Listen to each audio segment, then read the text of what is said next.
Welcome back to St. Vincent College. Welcome back to Steelers Training Camp 2023, and welcome to the wrap-up show presented by the UPMC Health Plan. Mike Prisuta here, along with Craig Wolfley, to wrap up day 2 at St. Vincent and day number 1 on the practice field. And to get this started off correctly, there is no better player to open our post-practice series of interviews with than Patrick Peterson, a guy who took the locker room by storm, who took over the media by storm. He's been storming around the NFL for a long time, and now he is here at St. Vincent College. Patrick, thanks for doing this.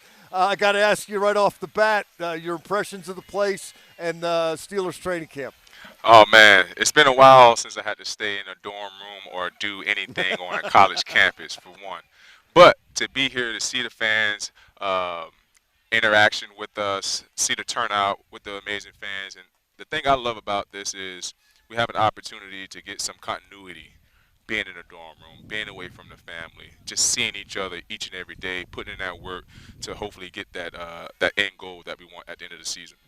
Patrick, what does it say about a group of guys that separate from their normal family lives, routines, everything else, come away, squirrel away in the hillsides here in a beautiful area, right? But you're willing to put aside your personal life for a while to join with others and start a journey, hopefully, that ends somewhere in the very positive range of the Super Bowl.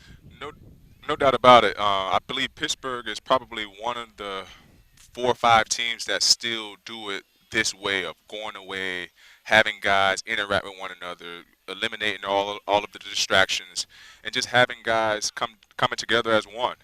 And you can't do nothing but love that. And because these guys won 6 sticky Lombardis coming to St. Vincent, so we want to continue that going and try to add a 7th one. Did you say sticky Lombardi? Yeah, they sticky. I'll take your word for it.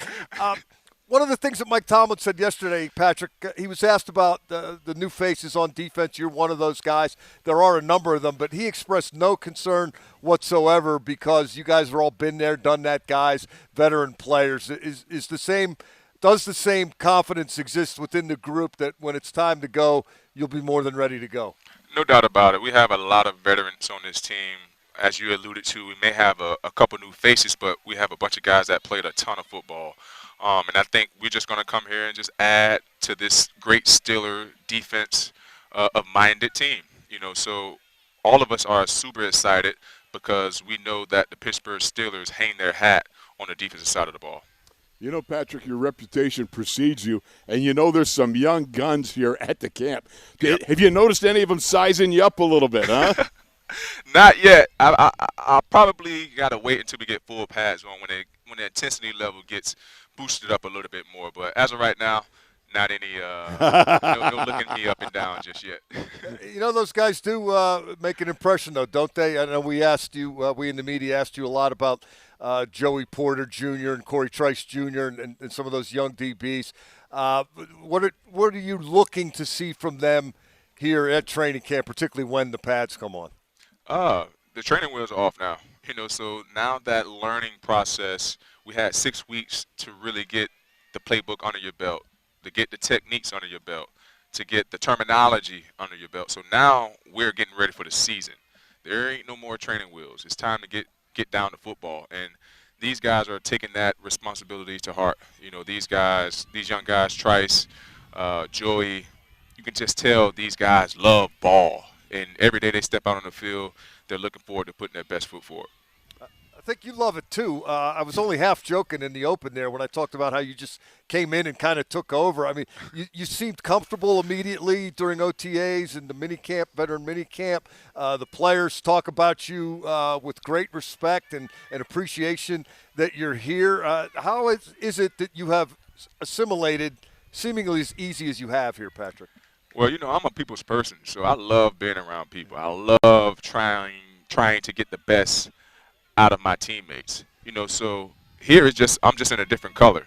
I'm the same Pat P. I'm going to continue leaning on these young guys to help their game flourish, and also anybody else that's on the team that need help, even if it's a receiver, if he wants to. If DJ and GP wants to go through some releases, we can do that as well because iron sharpen irons. So I'm excited to be here with all this young talent on this Pittsburgh Steelers team, and I can't wait to see where it takes us.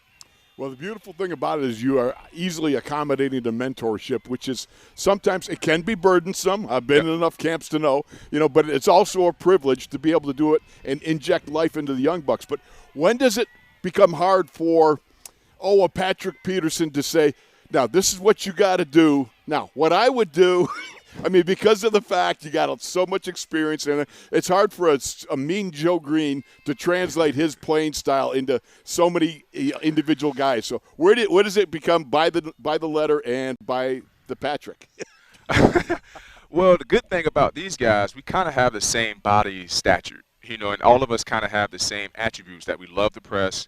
We're long, we're fast, and we're very physical. So at the end of the day, it's not very hard. All I have to do, especially with Joey and Trice, is just give these guys little nuggets to help their game to continue to trend in the right direction. For the most part, like I said, I always want to see the next generation try to become better than me. So if there's any information that I can pass on, I'm going to pass it on. The beautiful thing about that is you just, in one sentence, highlighted what the Steelers locker room has been all about since I was there in 1980, for crying out loud. That's a beautiful statement right there. That says everything about you as a professional, seriously, from one old pro to one very young pro. Well, Patrick, since you're in an information-given mood, look pretty basic out there today, but how complex is this going to get? How quickly will it happen in terms of the secondary? And where do you think we'll see you line up most often this season? Man, I honestly believe you're going to see me lined up a little bit everywhere. Coaches got some plans for me. Hopefully you guys will be able to see that pretty soon. We don't know how many teams are watching this show, so don't want to give too much out just yet.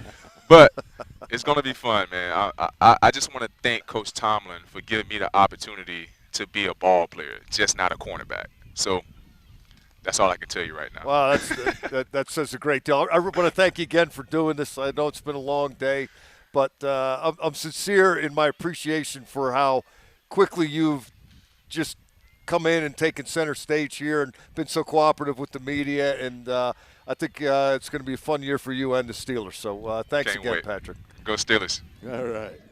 Patrick Peterson, kind of an old school guy in a new age, wouldn't you say? I would say so. And the first thing that came across was, what a crafty vet. He's even thinking about who could be eavesdropping, who might be doing a little bit of pre-scouting, that sort of thing. But, what I love is his willingness to act in a mentorship role, also acknowledging the fact that, it's everybody's got a little bit of different body type, and they're going to apply what he says, what he brings to his trade craft. Everybody's going to apply that a little bit differently according to their abilities. Yeah, and I just, I don't need the diagram of the dime defense just yet, but when he says I'm not just a cornerback, I'm going to be a football player, you can surmise from that what you will. But exactly. it does get the mind racing a little bit, doesn't it? It does, and I do believe that his experience and his ability also to transfer information, everything I've heard about him is a superb pro with his ability to communicate and everything else, because communication is such a big deal at the back end of the defense.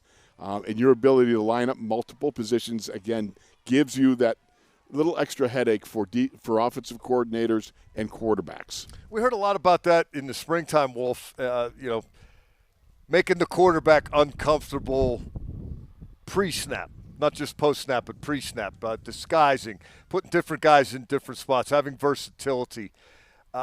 Is there a fine line between confusing the offense and outthinking yourself? Yes. It exists in all positions. What you're attempting to do is sugar it a little bit, create a little confusion for the quarterback, create a little confusion for whoever it is that you're covering, but it exists in offensive line. I have outthought myself a couple of times when I thought, if I just rock back in my stance or show a bigger, wider gap, and all of a sudden it kind of blows up in my face because I just plain outfunked myself. The fact of the matter is you've got to know your rigid limitations in what you're doing. Make sure you stay between the white lines. Did you just give me a man's got to know his limitations? A man's got to know his limitations. We are off to a great start. Day one on the field, day two here on campus? Anything grab your attention out there? It is, I should say, the acclimation period, 90 minutes, no pads, no headlines generated. But did you see anything subtly that got your attention? You know what I loved was at least we saw some 12 personnel. When Muth caught one over the middle, he was in there with Mount Washington, as Myron would have called him, and they're running some patterns off that. We also saw later on a little work with Connor Hayward. I love the fact that they're using him and mixed him in with Zach Gentry and some of the other guys. It does give you a little bit of that Patriot Hernandez, Gronkowski type of idea, the small tight end, big tight end, just that sort of thing. And then, of course, you got guys just starting to get themselves untracked, get into that camp mode, find your rhythm, and move forward. Yeah, I saw one juncture. Connor Hayward was in a bunch formation with Calvin Austin and Allen Robinson.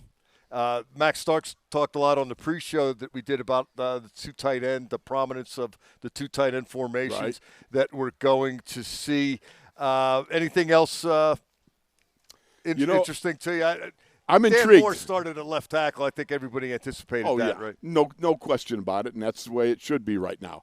That competition play out, and that's the biggest thing. I love what they've done here. In one fell swoop in the offseason, I can tell you this. They have recreated what Chuck Noll did for his entire career, which was make everybody compete for their jobs, make sure that everybody felt challenged on a daily basis for their jobs. That's a good thing. That's competitive spirit. That's all part of being part of a team and rising to the challenge, man. And I think that I'm excited by what we see in the training camp. I'm ready for some real action. Can't wait until they get acclimated, Mike. Double acclimated. And just a little housekeeping for what it's worth. Again, it was just day one, but the number one nickel for today at least was Duke Dawson, fourth-year pro, former second-round pick of the Patriots. There has been there are a number of guys in consideration there. Look at the backup offensive line was the number one pick, left to right, Broderick Jones, Kevin Dotson, Kevin Green, Nate Herbig, and LaRaven Clark, the backup right tackle. And we didn't see Minkah Fitzpatrick participate in team drills today in his absence. The two safeties were Keanu Neal and DeMonte Casey. I like the idea of Minkah getting some serious veteran days off. And that's hard for me to say, because begrudgingly I still give to them, the Veterans Day off. But again, here where it all began for me 43 years ago. Man, 43 years ago. You think about it and all we went through and how it was. All things considered, would have been fun to play today. I actually, I kind of like him back there. He's back there with the defensive coordinator or whatever coach happens to be, in center field, way behind the formation. He's watching everything from the backside. And mental reps, but also I think getting an appreciation for what guys can do in given situations.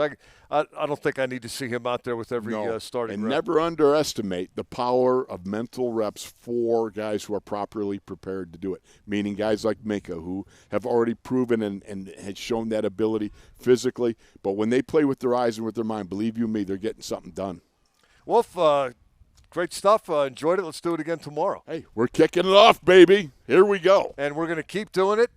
Day 2 on the practice field will be tomorrow, so we will be doing what we did today. It'll be training camp live before they get started with myself and Max Starks in the chair that Wolf is occupying now. And then when it's over, we'll do what we did today and present the wrap-up show, which is brought to you by the UPMC Health Plan. Until then, for Craig Wolfley, I'm Mike Prisuta. This has been the wrap-up show brought to you by UPMC Health Plan right here on Steelers.com.